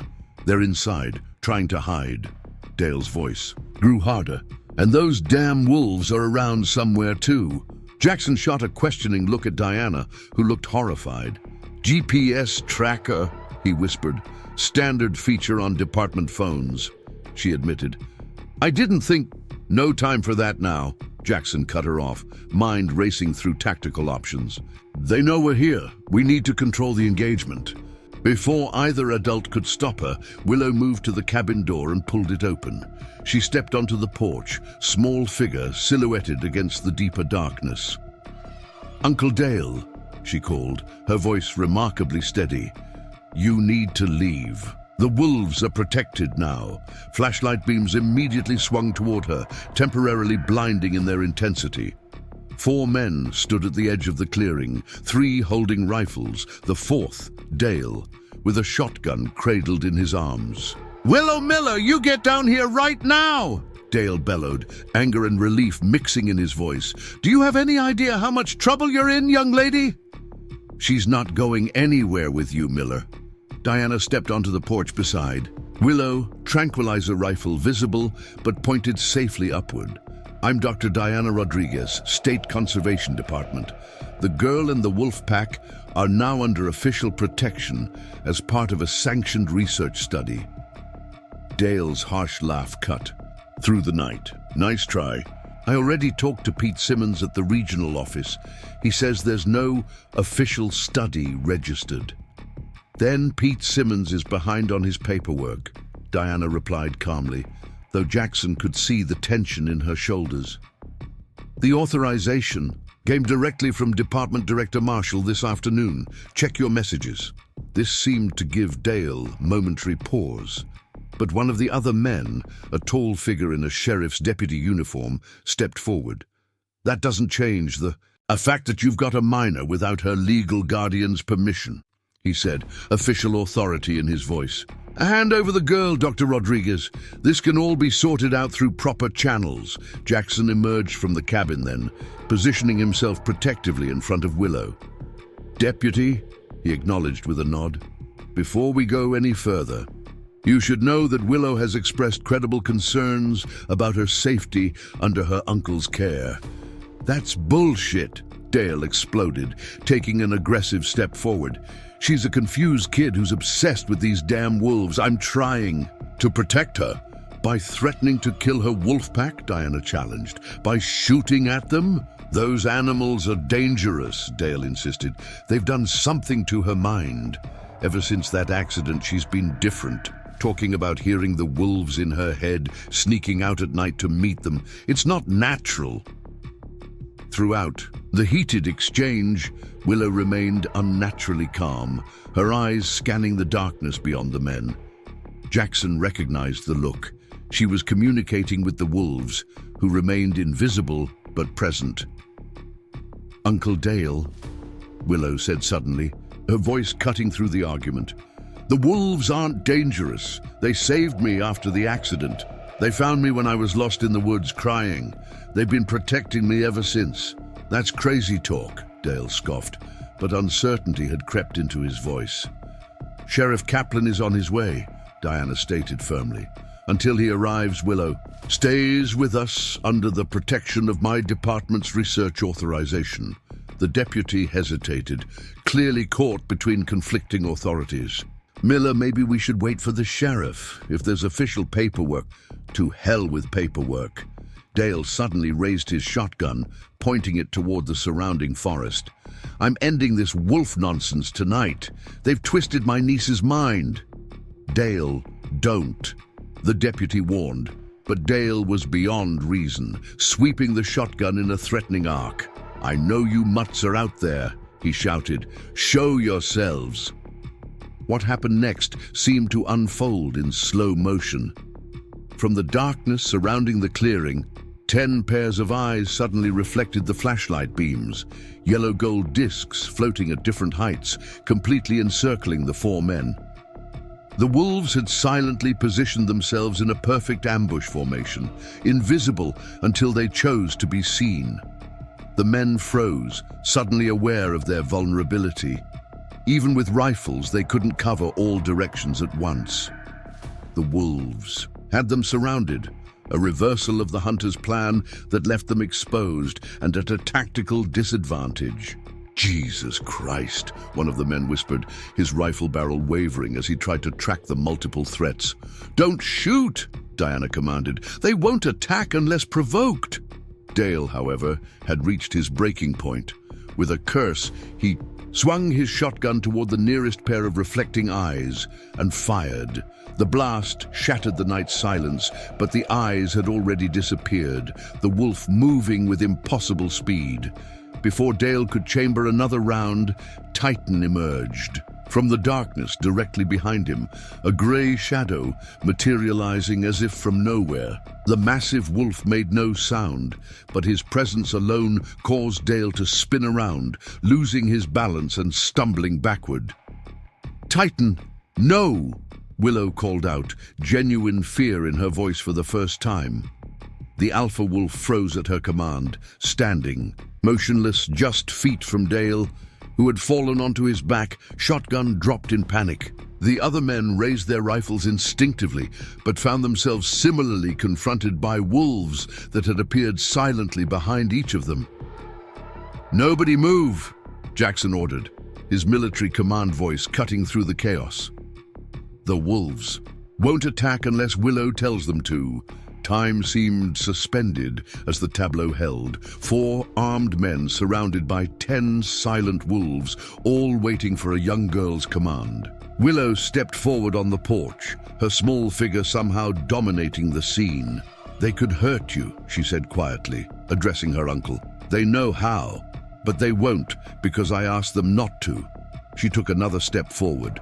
"The wolves aren't the dangerous ones here, Uncle Dale. You are." The distant wail of sirens broke the tension, Sheriff Kaplan's promised backup finally approaching. Dale Miller remained on the ground, staring up at Titan with undisguised fear, all bluster gone from his posture. "Tell it to back off," he whispered hoarsely. "Please, Willow." "His name is Titan," Willow corrected calmly, "and he only wants to protect me." Nevertheless, she made a subtle gesture, and the alpha wolf retreated several paces, though he maintained his vigilant stance. The deputy, showing more sense than his companions, carefully lowered his rifle to the ground. "Miller, this has gone far enough. You fired at a protected animal with witnesses present, including a federal officer." "State officer," Diana corrected automatically, though she nodded appreciation for the deputy's stance. The other men slowly followed the deputy's lead, lowering their weapons as the reality of their situation sank in. They were outmaneuvered, outflanked, and now, with approaching law enforcement out of options, Willow moved down the cabin steps, Titan immediately shifting position to stay between her and Dale. With simple hand gestures, she directed the wolves to maintain their positions, but reduce their threatening posture. The pack responded with perfect coordination, creating a contained but non-aggressive perimeter. "That's how you control them?" the deputy asked, professional curiosity temporarily overriding the tension of the moment. "With hand signals?" "Not. Control," Willow corrected. "Communicate. We understand each other." To demonstrate, she made several quick gestures. The wolves immediately rearranged themselves, creating a clear path for the approaching sheriff's vehicles while maintaining their vigilance over Dale and his friends. "How is this possible?" one of the other men muttered, watching the wolves' coordinated movements with a mixture of fear and reluctant admiration. "That's what our research aims to determine," Diana replied, seizing the educational opportunity, despite the circumstances. Willow's connection with this pack represents a potentially groundbreaking advancement in our understanding of wolf cognition and human-canid communication. The sheriff's vehicles arrived at that moment, light bars, painting the clearing in strobing red and blue. Sheriff Kaplan emerged from the lead vehicle, taking in the extraordinary scene with remarkable composure for a man faced with 10 wolves, 4 armed men, and a small girl, apparently controlling the situation. "Dr. Rodriguez," he acknowledged. Diana with a nod. "I see you found your research subjects." His dry tone suggested he'd been at least partially briefed on the situation. "Sheriff," Diana replied with evident relief. "Just in time to witness an attempted violation of the Wildlife Protection Act. Mr. Miller fired at a protected wolf pack." Sheriff Kaplan's weathered face hardened as he turned to Dale, who remained on the ground, Titan's watchful presence keeping him there. "Is that right, Miller? Discharging a firearm at protected wildlife?" "They're not protected," Dale protested weakly. Pete Simmons is currently explaining to the state director why he failed to distribute the emergency protection notice that came through this afternoon," the sheriff interrupted.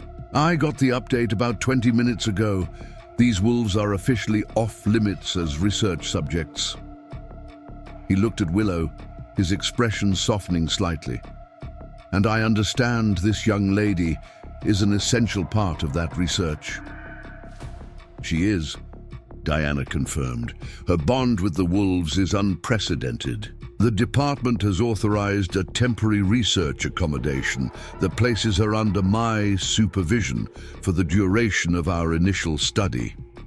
Dale struggled to his feet, anger returning now that the immediate threat of the wolves had been contained by Willow. "She's my niece. I have legal custody." "And you've done such a fine job," Jackson commented sarcastically. "Threatening to kill animals she cares about, firing a shotgun in her direction." "I wasn't shooting at her," Dale protested. "Close." "Enough," Sheriff Kaplan observed coldly. He turned to Diana. "Your paperwork for the research accommodation is in order, Dr. Rodriguez. As for Mr. Miller's guardianship..." He fixed Dale with a stern look. "Child Protective Services will be very interested in tonight's events. Until they make a determination, the research accommodation stands." Dale's face contorted with fury. "This is bull. Choose your next words carefully, Miller," the sheriff warned. "You're already looking at weapons charges and violating the Wildlife Protection Act. Don't add resisting an officer to the list." The fight seemed to drain out of Dale as the reality of his situation sank in. He glared at Willow, something between hurt and hatred in his expression. "You chose them over your own family." Willow met his gaze steadily, her young face solemn in the harsh police lights. "They are my family now. They understand me. They protected me when you wouldn't." As if to emphasize her point, the wolves moved closer to her, forming a protective circle that included Jackson and Diana, but excluded Dale and the other men. The symbolism wasn't lost on anyone present. Sheriff Kaplan directed his deputies to secure the weapons and escort Dale and his companions to the waiting vehicles. As they were led away, Willow watched without expression, one hand resting on Titan's massive head. "What happens now?" she asked quietly, once the vehicles had departed, leaving just the sheriff, Diana, Jackson and the wolf pack in the moonlit. Clearing, Sheriff Kaplan scratched his head, surveying the extraordinary scene. "Well, young lady, I'd say that depends on your wolves. Dr. Rodriguez here has convinced some important people that your connection with them is worth studying. If you're willing to help with that research, it creates a legal pathway to keep you together." "They'll stay with me?" Willow asked, hope creeping into her voice for the first time. "That's the plan," Diana confirmed, placing a gentle hand on Willow's shoulder. "We'll create a special research facility, somewhere they can roam freely, but remain protected. And you'll be a key part of the team studying them." Jackson, who had been quietly observing, finally spoke. "Where would this facility be located?" Diana smiled. "Actually, we were thinking somewhere not too far from your cabin, Jackson. The department has some land holdings in that area that would be perfect, remote enough for the wolves to have territory, but accessible for research purposes. And Willow's living arrangements?" Jackson pressed, the question that clearly concerned him most. Diana exchanged glances with the sheriff, a silent communication passing between them. "That's still being worked out," she admitted. "But in the short term, she'll need a local guardian who understands her connection to the wolves, someone who can provide stability while the research program gets established." Jackson nodded slowly, understanding the unspoken question. "My cabin has an extra room," he said simply. "Been empty. Too long anyway." Willow looked up at him, hope and uncertainty battling in her expression. "You'd let me stay with you, and the wolves? Seems to me they chose you, and you chose them," Jackson replied, his normally gruff voice gentler. "Who am I to argue with? That kind of certainty?" He glanced at the wolves, who had maintained their protective circle throughout the conversation. "Besides, I could use some help with security. Your team's tactical skills are impressive." For the first time since he'd met her, Willow's solemn face broke into a genuine smile, a child's smile, bright with relief and joy. She turned to the wolves, making a series of fluid gestures. The pack responded immediately, their postures relaxing from vigilance to something closer to celebration. Several of the younger wolves playfully nipping at each other in sudden exuberance. "They understand," Willow said, turning back to the adults. "They know we're safe now." Sheriff Kaplan shook his head in amazement. "In 23 years of law enforcement, I've never seen anything like this. Those animals understand everything." "You're telling them, don't they?" Willow nodded, stroking Titan's massive head as the alpha wolf pressed against her side. "They always have, ever since they found me after the accident. It just took me some time to learn their language." Diana, ever the scientist, was already making notes. "The research possibilities are extraordinary. If we can document and understand the neural pathways that enable this communication." "One step at a time, Doc," Jackson interrupted gently. "It's been a long day, and some of us," he nodded toward Willow, who was clearly fighting to keep her eyes open despite the excitement, "need rest." Diana nodded, immediately contrite. "Of course, we'll start fresh tomorrow." She turned to Sheriff Kaplan.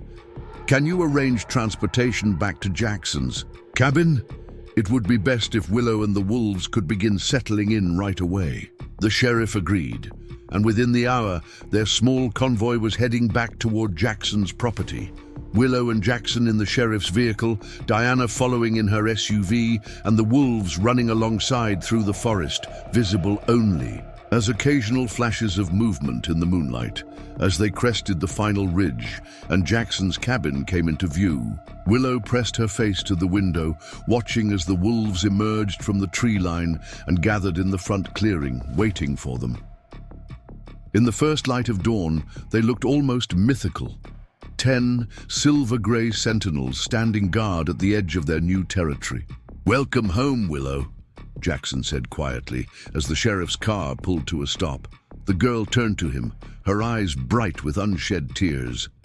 "Thank you," she whispered.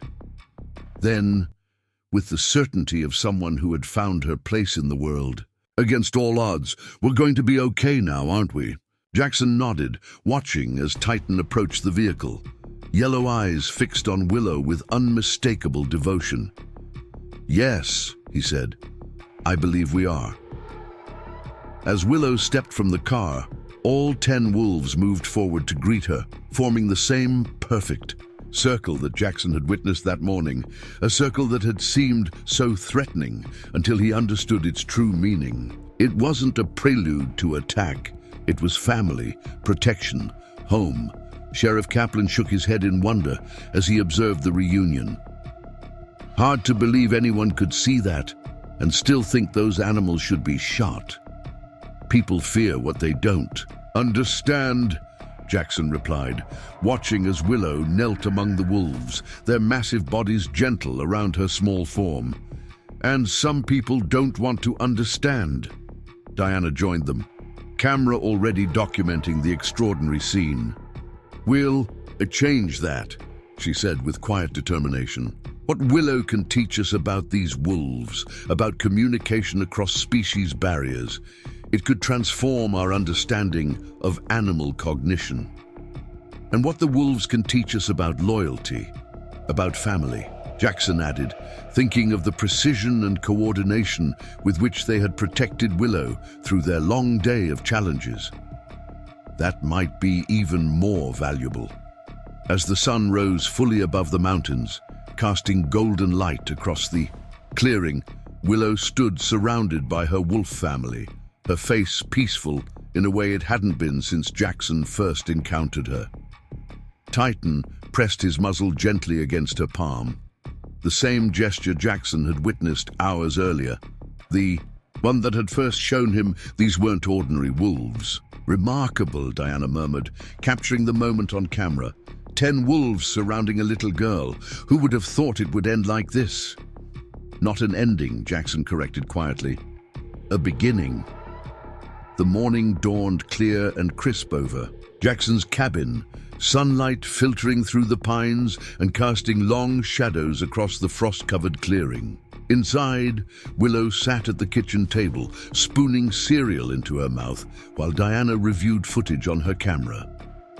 Jackson stood by the window, coffee mug in hand, watching the wolves as they patrolled the perimeter of his property with methodical precision. "They've established a security rotation," he observed, professional appreciation in his voice. 3 on active patrol, 3 at rest, 4 maintaining close proximity to the cabin. Military-grade tactics. Diana looked up from her camera. "The level of coordination is extraordinary. I've documented wolf packs for 15 years and never seen anything like it." She turned to Willow. "Did you teach them these patterns?" Willow shook her head, pushing her empty cereal bowl aside. "They already knew. They just needed someone to understand what they were trying to do." She cocked her head slightly, as if listening to something beyond human hearing. "Titan says, the territory is secure. No humans have approached since sunrise." Jackson and Diana exchanged glances, still adjusting to Willow's matter-of-fact communications with the pack. After their confrontation with Dale the previous night, Sheriff Kaplan had escorted the angry uncle and his companions back to town, where they faced charges for illegal discharge of firearms and violating protected wildlife regulations. The immediate danger had passed, but all 3 humans knew the situation remained precarious. "The research team should arrive by noon," Diana said, checking her watch. "Dr. Elson's bringing specialized equipment to document the wolves' behavior and your interactions with them." and Dr. Chen, the neuropsychologist, is particularly interested in the potential brain changes resulting from your accident. Willow nodded solemnly. Will they want to put me in the machines again, the ones that make pictures of my brain? Eventually, perhaps, Diana admitted, but not today. Today is just observation and establishing baseline data. A soft knock at the door interrupted their conversation. Jackson's hand moved instinctively to the knife at his belt as he approached the door cautiously. "Sheriff," he acknowledged, relaxing, slightly as he recognized Kaplan's weathered face through the window.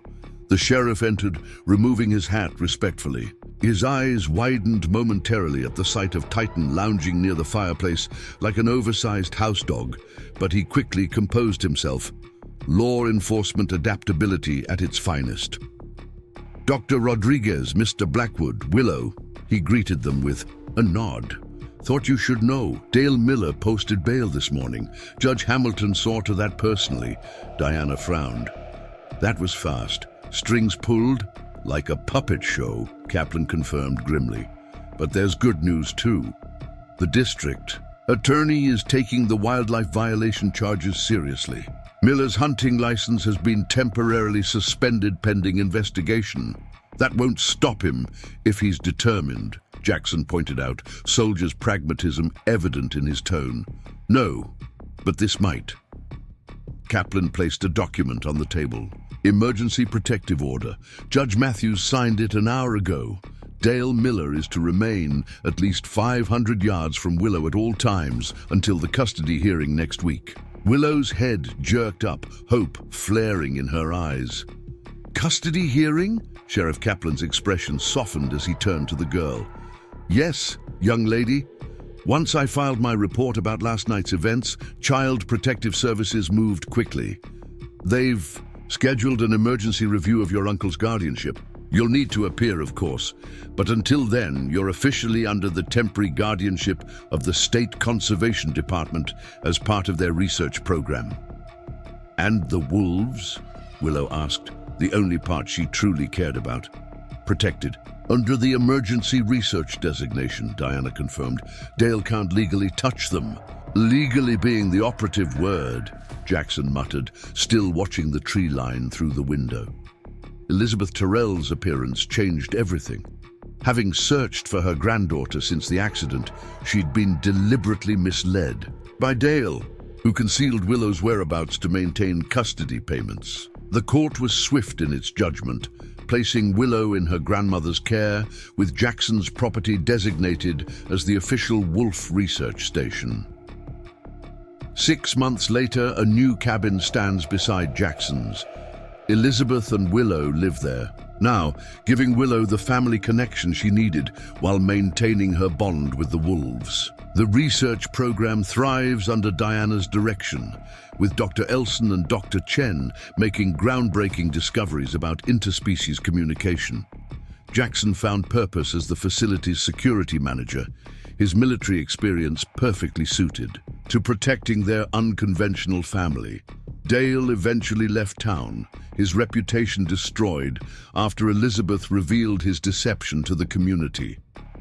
Today, Willow stands in the clearing surrounded by her wolf family, now numbering 12, after Luna gave birth to healthy pups. At 13, Willow's abilities have only grown stronger. Scientists from around the world visit to witness the miracle of the girl who speaks with wolves. They were never just animals, Willow explains to a documentary crew filming her story. They were always waiting for someone who could hear them. Titan, now graying but still majestic, presses his muzzle against her palm. The gesture that once terrified Jackson, now a symbol of the extraordinary bond between human and wolf. As the sun sets behind the mountains, the wolves raise their voices in a haunting chorus that echoes across the valley.